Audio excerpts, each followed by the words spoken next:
আবাসনের নামে কোম্পানির নামে নকল মোবিল তৈরির হদিশ হাওড়ায়। একেবারে কোম্পানির লেবেল সেটে চড়া দামে খোলা মার্কেটে বিক্রি। মোড়ক এমনভাবে সাজিয়ে দেওয়া হচ্ছে পাত্রের গায়ে, যা বোঝার উপায় নেই এই জিনিস নকল। রমরমিয়ে চলছিল নকল মোবিল তৈরির কারবার। হঠাৎ গোপন সূত্রে খবর পেয়ে পুলিশ অভিযান চালিয়ে বাঁকড়া নোয়া বস্তি এলাকায় আবাসনে হানাতে উদ্ধার করে বিপুল পরিমাণ নকল মোবিল। খুব সাধারণ উপকরণ এবং সহজ পদ্ধতিতে ঘর ভাড়া নিয়ে বেশ কিছুদিন ধরে চলছিল জল মোবিলের কারবার।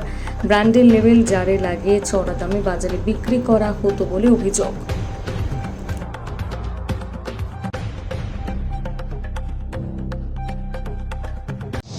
কিভাবে জানতে পারলেন আপনারা?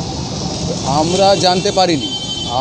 আমি যখন দুপুরবেলা বাড়িতে যখন খেতে যাচ্ছি, দেখলাম এখানে বাঁকড়া ফাড়ি বড়োবাবু দাঁড়িয়ে আছে। আমি জিজ্ঞেস করলাম কী ব্যাপার হয়ে আছে, আশেপাশের লোককে খবর নিলাম।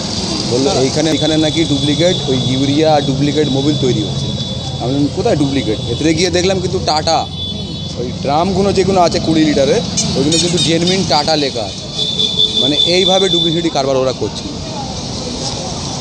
কতদিন ধরে হচ্ছে দেখেছেন আপনাদের এখানে বাড়ি? কতদিন ধরে করছে এটা তো বলা মুশকিল, কিন্তু অনেক দিন ধরেই করতেছে।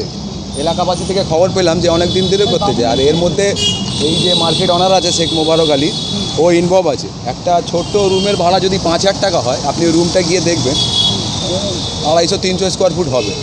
ওই রুমের ভাড়া মিনিমাম 4,000 টাকা বা 5,000 টাকা দরকার হওয়া উচিত। কিন্তু যে ডুপ্লিকেট মোবিলটা যে বানাচ্ছে, সে অনারের বলার বক্তব্য যে আমি এই মোবারককে 30,000 টাকা মাসে ভাড়া দিই। তার মানে ও জেনে বুঝে এই কারবারটা ও চালাতে দিয়েছে। আর আমরা গাড়িওয়ালারা, আমাদের গায়ে কিন্তু লাগছে, কেন আমরা গাড়িতে মোবিল ঢালি, ইউরিয়া ঢালি। আমাদের গাড়ি হচ্ছিল এখানে ডুপ্লিকেট ইউরিয়া, ডুপ্লিকেট মোবিল তৈরি হচ্ছে। কোনো কোম্পানির নাম ধরে? টাটা কোম্পানির নাম ধরে। টাটা কোম্পানির নাম ধরে। এটা কি পুলিশ জানতো বলে মনে হয়? না, পুলিশ জানলে তাহলে সিজ কেন করতো? পুলিশ যদি জানতো তাহলে পুলিশ আজকে সিজ করতে কেন আসতো? নিশ্চয়ই পুলিশ জানতো না, তার মানে নিশ্চয়ই জানতো না।